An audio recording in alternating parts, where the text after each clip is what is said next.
Paradjaï qui a parlé au nom de la jeunesse. Il n'y a un point de plus cruelle tyrannie que celle que l'on exerce à l'ombre des lois et avec les couleurs de la justice, disait Montesquieu. Après l'assassinat de notre sœur Mariama Sagna en 2018, après l'attaque de notre siège à Yoff, cité Aliédien, après les multiples attaques contre le cortège du candidat Ousmane Sonko lors de la campagne de la présidentielle de 2019, après la menace de dissolution d'un petit ministre de l'Intérieur au mois de janvier 2021, en raison du succès historique de la collecte de fonds dans le cadre du Nébé-Koutou, après l'invalidation des listes de la coalition Yewwi Askan Wi, donc Pastef est un membre pionnier lors des élections locales à Pikine, à Saint-Louis, à Golfe Sud et un peu partout, suivi d'autorités de l'administration territoriale, en l'occurrence des préfets, des sous-préfets et des gouverneurs, qui se sont pourvus en cassation devant la Cour suprême comme s'ils étaient des candidats. Après le complot le plus sordide de l'histoire politique du Sénégal, au mois de mars 2021, après l'invalidation de la liste des titulaires proportionnels de la coalition Yewwi Askan Wi, dirigée par le président Ousmane Sonko, lors des législatives du mois de juillet 2022, après l'épisode des farces spéciales, après le feuilleton macabre d'assassinats douteux ou de morts douteux de personnes qui étaient en position de garde à vue, en tout cas dans les liens de la détention. Nous revoilà aujourd'hui devant une décision de justice qui ne renvoie pas Ousmane Sonko devant la chambre criminelle, mais qui renvoie l'avenir de la jeunesse sénégalaise et du peuple sénégalais devant un avenir, un lendemain sombre. Le doyen des juges d'instruction du tribunal de grande instance hors classe de Dakar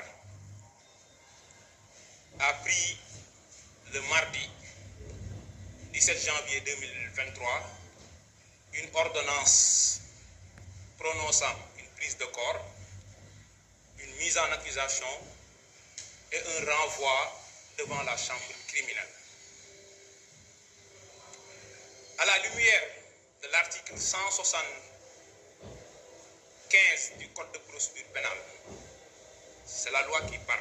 Parce que le juge, faut-il le dire, même s'il a la prérogative de statuer selon son intime conviction, n'est que la bouche de la loi. Le juge n'a pas la faculté de passer outre la loi. Lorsque la loi, l'article 175 dit, s'il estime que les faits constituent une infraction qualifiée de crime, le juge d'instruction rend une ordonnance de mise en accusation et de renvoi. On parle de faits constitutifs d'un crime, parce que pour chaque infraction, il y a ce qu'on appelle des éléments constitutifs. Là, on parle du droit. Lorsqu'on parle d'escroquerie, il y a deux éléments constitutifs. Il y a d'abord l'usage de faux noms, de fausses qualités ou de manœuvres frauduleuses. Et ensuite, l'autre élément constitutif pour s'octroyer, pour se faire remettre des dons, des objets, des valeurs dont vous n'avez pas le droit. Lorsqu'on parle de viol, il y a deux éléments constitutifs. D'abord, un acte de pénétration sexuelle. L'acte de pénétration sexuelle n'a été démontré nulle part de l'enquête préliminaire en passant par la poursuite jusqu'à l'instruction devant le doyen des juges. Cet acte de pénétration sexuelle, pour le deuxième élément constitutif, doit revêtir une absence de non-consentement sous 4 formes. qui ne sont pas cumulatives mais qui sont alternatives. Menaces, contraintes, surprise ou violence. Aujourd'hui, il y a 6 à 7 éléments depuis l'ouverture de l'information judiciaire qui militent en faveur d'un non-lieu total. D'abord, un rapport médical disculpatoire. Les témoignages récurrents, répétés et constants de toutes les personnes qui ont déposé devant le doyen des juges. Les dépositions du capitaine de la gendarmerie qui avait mené l'enquête préliminaire. Les déclarations pertinentes, imposantes du docteur Alfousseyni Gaye, qui non seulement met en évidence l'absence de toute conjonction sexuelle, mais aussi et surtout fait état d'un complot ourdi par des tenants du pouvoir. Les audios qui incriminent explicitement des personnes citées de façon expresse, qui fait état de fonctionnaires qui ont tripatouillé, qui ont falsifié des procès-verbaux d'enquête préliminaire juste pour plaire à une personne, juste pour liquider un adversaire politique. Là, si un magistrat rend une ordonnance de renvoi en faisant fi de tout poste politique,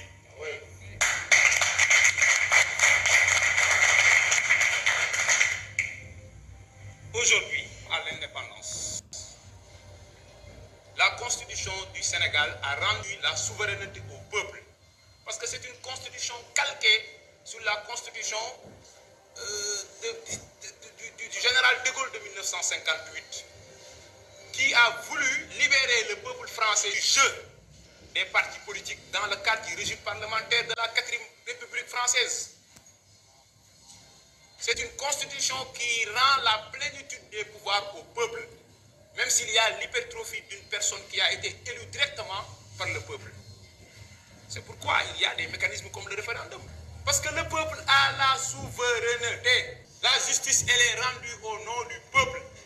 La justice n'appartient ni aux magistrats, ni aux greffiers, ni aux avocats, ni à quelques centaines de fonctionnaires qui pensent être au-dessus de tous et de tout le monde. Ce n'est pas possible. L'on se rappelle du combat héroïque mené par une personne qui est une voix autorisée, le président de l'Union des magistrats du Sénégal, Souleymane Teliko, que nous saluons de passage, magistrat depuis plus de 20 ans, conseiller selon son grade, président de chambre d'une cour d'appel, qui a écrit, parlé des articles, des publications, des sorties médiatiques, des séminaires pour dénoncer la mise sous tutelle du pouvoir judiciaire par le pouvoir exécutif. C'est une voix crédible, ce n'est pas un acteur politique. Mieux, un juge du nom de Ibrahim Hamidou Dem, par ailleurs membre du Conseil supérieur de la magistrature, là où on parle des perspectives dans la carrière des magistrats et en matière disciplinaire, qui dit que je démissionne d'une magistrature qui a démissionné. Maître Khoureyssi-Ba, avocat réputé, un outrage à l'indépendance de la magistrature et une offense au peuple. C'est une voix crédible, c'est un acteur judiciaire. En France, un ancien juge d'instruction qui écrit pour dire ne faites jamais confiance à l'élimination de Karim Wade, de Khalifa Sall. Après la condamnation à perpétuité de Mamadou Dia en 1962, après la mort sur torture en prison de Omar Blondin Diop, un juge d'instruction du nom de Mamadou Touré, qui avait voulu inculper, placer sous mandat de dépôt des agents de l'administration pénitentiaire mouillés, a été radié par le président Senghor de la comment dans ce pays voulez-vous que les gens aient confiance à la justice?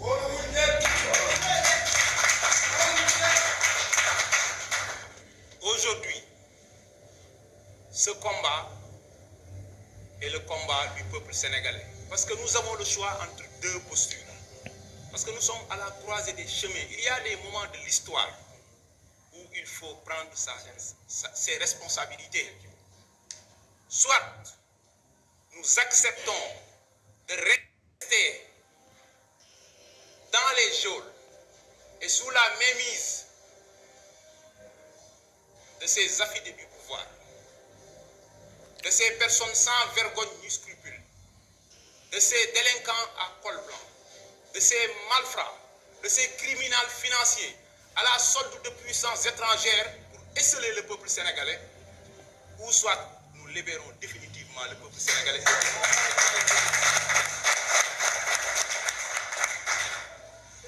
À ce titre, Pastef les Patriotes est interpellé parce que c'est le projet qui est attaqué dans sa chaîne. Le porteur du projet est la cible. Mais derrière, il y a des puissances étrangères. Et la cible derrière, c'est cette volonté, c'est cette vague d'émancipation qui sonne avec un vent très fort pour la libération du peuple africain.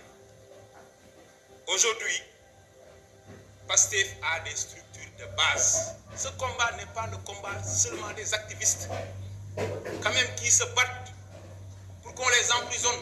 Ce combat est le combat d'abord et avant tout des militants de Pastef, les structures de base de Pastef, en commençant par les cellules de quartier et de village, les sections communales, les coordinations départementales, les instances de la JPS, les directoires régionaux, s'il y en a,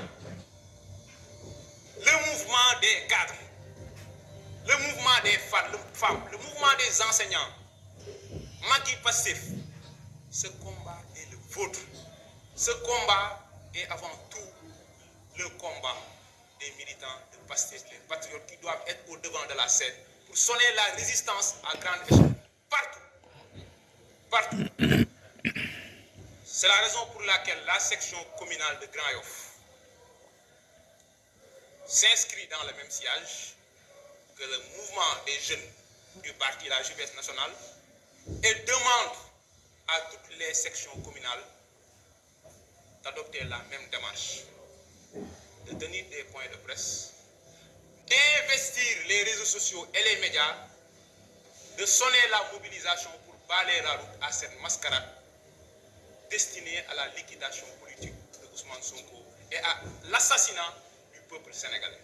Parce que c'est l'avenir du peuple qui va être assassiné. Enfin, nous n'accepterons pas d'être divertis par le pouvoir. Ce n'est pas au pouvoir de déterminer le rythme ni le tempo. Oui, d'un côté, nous devons adopter une posture défensive. Nous devons défendre le projet. Mais de notre côté, nous avons un candidat, nous avons un projet, nous avons un programme à vendre au peuple sénégalais. Continuons la massification. Poursuivons l'enrôlement des non-inscrits sur le fichier électoral. L'opération Wernango qui sera annoncée. Continuons les porte-à-porte. Continuons la sensibilisation à grande échelle par tous les canaux de communication. Donc demain, tous les militants de la invités obligatoirement, nécessairement, au méga meeting qui n'est pas celui de la coordination départementale de Keur Massar, mais qui est celui de Pastef. Un méga meeting qui est un moment historique qu'il ne faut pas rater pour sonner la mobilisation, annoncer la résistance, défendre le projet et libérer le peuple sénégalais. Je vous remercie.